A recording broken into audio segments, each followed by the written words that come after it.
जय श्री राम, जय बजरंगबली। राम नाम लेखन से जुड़ी हुई एक इतना सुंदर अनुभव मैं आपको बताने वाली हूँ, जिसके बाद आपको ऐसा चमत्कार है ये, आपको सुनकर आँखों में आंसू आ जाएंगे। तो देखिए, राम नाम लेखन से बहुत जीवन में परिवर्तन आते हैं, बहुत ज़्यादा चमत्कार होते हैं। तो ये जो अनुभव है, ये अनुभव है प्रकाश जी का। तो प्रकाश जी एक नॉर्मल जो है परिवार से थे, बहुत ज़्यादा पैसे वाले नहीं थे और बहुत साधारण सा जीवन था, बहुत अच्छा चल रहा था। लेकिन कहते ना, मुसीबत कभी भी बताकर नहीं आती, कुछ ऐसा ही उनके साथ हुआ। तो उनके साथ ये हुआ कि उनके 3 बच्चे और पत्नी थी और माताजी, इतने लोग घर में रहते थे। तो बहुत ज़्यादा खर्चा तो घर का नहीं था और सैलरी भी उनकी ठीक ठाक थी, तो सब कुछ ठीक चल रहा था। लेकिन कहते हैं ना कि जब मुसीबत आती है तो बहुत ज़्यादा दिक्कतें साथ में लेकर आती है। तो वैसे ही कुछ हुआ, उनके बेटे की, जो बड़ा बेटा था, उसकी अचानक से तबीयत ख़राब रहने लगी। समझ में नहीं आ रहा था क्या करें। बहुत ज़्यादा उन्होंने दिखाया, झड़वाया और झाड़ फूँक करवाई और डॉक्टर को भी दिखाया। लेकिन गवर्नमेंट हॉस्पिटल में ये रहता है कि इलाज तो होता है, लेकिन कुछ दवाइयाँ बाहर से भी लिखी जाती है। तो उन्होंने बाहर भी इलाज कराया और जो है दवाइयाँ ली, लेकिन कुछ टेस्ट ऐसे होते हैं जो बहुत महंगे होते हैं। तो उससे जो बीमारी थी, वो पेट से संबंधित कुछ बीमारी थी, जिसकी वजह से उनका जो है ऑपरेशन होना था। तो ऑपरेशन में कम से कम 30 से 40 हज़ार रुपये का खर्चा आना था। तो जो छोटा परिवार है और इतना पैसा नहीं है जिनके पास, उनके लिए 30-40 हज़ार भी बहुत मायने रखते हैं। तो समझ में नहीं आ रहा था उनको कि वो क्या करें। एक दिन वो मंदिर में गए और रोने लगे। तो वहाँ रोकर उन्होंने सारी चीज़ें, अपनी जो भी परेशानी थी, भगवान को बताई। वहाँ देखा उन्होंने कि बहुत सारे लोग हनुमान चालीसा का जाप कर रहे हैं और बहुत लोग राम नाम लेखन भी कर रहे हैं। तब भी उन्हें कुछ समझ में नहीं आया कि ऐसा क्यों कर रहे हैं लोग, उस चीज़ पे उन्होंने ध्यान नहीं दिया। तो जब वो वापस आए और अगले दिन फिर मंदिर गए, तब उन्होंने बहुत रो रो कर भगवान से कहा कि मैं क्या करूं, मैं बहुत ज़्यादा परेशान हूं। तो देखा कि एक व्यक्ति था जो राम नाम लेखन करके तुरंत ही उठा था। तो उन्होंने उनसे पूछा कि आप क्यों क्यों रो रहे हो। तो उस इंसान ने बताया कि मेरी जो है घर में बहुत ज़्यादा परेशानियाँ थी, जिस वजह से मैंने राम नाम लेखन करना शुरू किया और अब वो मेरी परेशानी भगवान ने दूर कर दी है।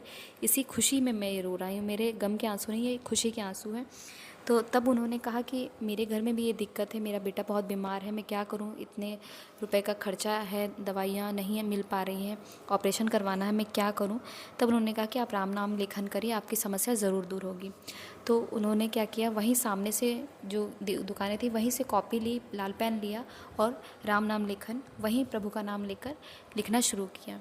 और आप मानोगे नहीं, 2 दिन तक वो रोज़ सुबह जाते, शाम जाते और वहीं मंदिर में बैठकर राम नाम लेखन करते। एक दिन जब वो मंदिर से लौट रहे थे घर, तो अचानक से उन्हें रास्ते में एक व्यक्ति मिले जो उनके कोई पहचान वाले थे। उनसे ऐसी ही नॉर्मल बात हुई, उन्होंने उन्हें अपनी दिक्कत भी नहीं बताई, लेकिन सामने वाले व्यक्ति ने अचानक से कहा कि मेरे पास कुछ काम आया है, जो वो जो ठेका मैं लेता हूँ, तो उस ठेके में जो घर बनाने का ठेका है, क्या आप मेरी मदद करेंगे। उसमें कम से कम आपको 40 से 50 हज़ार रुपये मैं आपको पेमेंट कर सकता हूँ, लेकिन आपको ये जो काम करना है, ये जिस शहर में आप रहते हैं वहाँ ना करके आपको दूसरे शहर जाना पड़ेगा, जहाँ मैं आपको बताऊँगा, और ये सिर्फ 1 महीने का काम है। तो उस टाइम उनकी आंखों में आंसू आ गए और उन्हें यही लगा कि भगवान ने उनकी सुन ली। उन्होंने तुरंत हाँ कर दी। उस बात को घर आके उन्होंने अपनी पत्नी को बताया कि तुम इलाज कराओ, ऑपरेशन तुम कराओ, मैं पैसा लेकर आऊँगा। पैसे की व्यवस्था हो चुकी है, लेकिन बस यही कि मैं यहाँ नहीं रह पाऊँगा, मुझे बाहर जाना पड़ेगा काम के लिए और तुम्हें पूरे घर की जिम्मेदारी उठानी पड़ेगी। तो कहते हैं ना, जब खुशियाँ आती तो एकदम से खुशियाँ नहीं आती, कुछ गम भी साथ में लाती। तो उनका गम यही था कि जब बच्चे का ऑपरेशन होगा तो वो साथ नहीं रह पाएंगे। तो इसीलिए वो पैसे दिए उन्होंने और वो काम करने के लिए बाहर चले गए। 1 महीने बाद आए, जब देखा तो उनके बेटे की तबीयत एकदम ठीक थी और नॉर्मल उनसे बात तो हुई ही थी फ़ोन पर, लेकिन किसी बच्चे का ऑपरेशन, उनके पिताजी साथ ना हो तो पिता का जो है दिल हमेशा अपने बच्चों के साथ ही लगा रहता है और दिमाग में वही चीज़ें चलती रहती। लेकिन क्या करें, जब मजबूरी होती है तो हर चीज़ को सहना पड़ता है। बस इसीलिए वो काम के सिलसिले में बाहर गए और वो 1 महीना बहुत ही ज़्यादा टेंशन में, बहुत ही तकलीफ़ों में गुजरा। लेकिन कहते ना कि दुख कितना ही भी बड़ा हो, एक समय ऐसा आता है कि आपका दुख दूर हो ही जाता है। तो प्रभु ने उन पर कृपा की और आज उनके बच्चे की तबीयत एकदम ठीक है।